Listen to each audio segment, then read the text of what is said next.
നമഃശിവായ. അമ്മയുടെ സന്ദേശം. പത്രാധിപരുടെ ചോദ്യം തുടരുകയാണ്.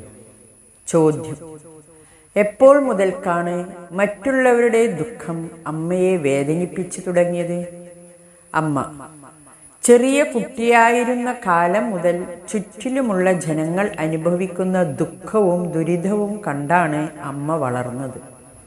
8-9 വയസ്സുള്ളപ്പോൾ മുതൽ വീട്ടിൽ വളർത്തുന്ന ആടുമാടുകൾക്ക് ചീനിത്തൊലിയും കാടിയും ശേഖരിക്കാൻ അയൽപക്കത്തുള്ള വീടുകളിൽ കയറിയിറങ്ങുമായിരുന്നു.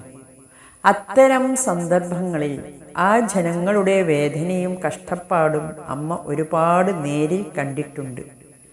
അന്നിവിടെ ഉദ്യോഗസ്ഥർ കുറവായിരുന്നു.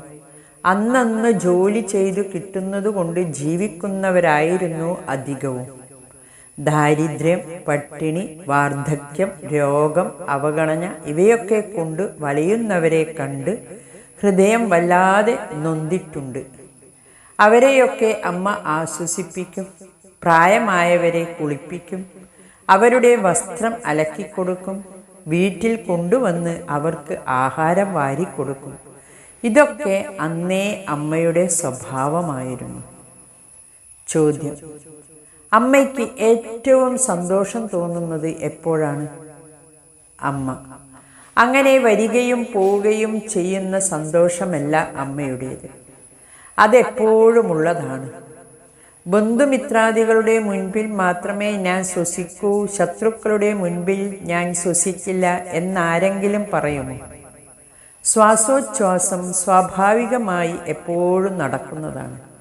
അതുപോലെയാണ് അമ്മയുടെ സന്തോഷം. അതെപ്പോഴും എല്ലാ സാഹചര്യത്തിലും ഒരുപോലെയാണ്. എന്നാൽ മറ്റുള്ളവരുടെ ദുഃഖം എൻ്റെ ദുഃഖമാണ്.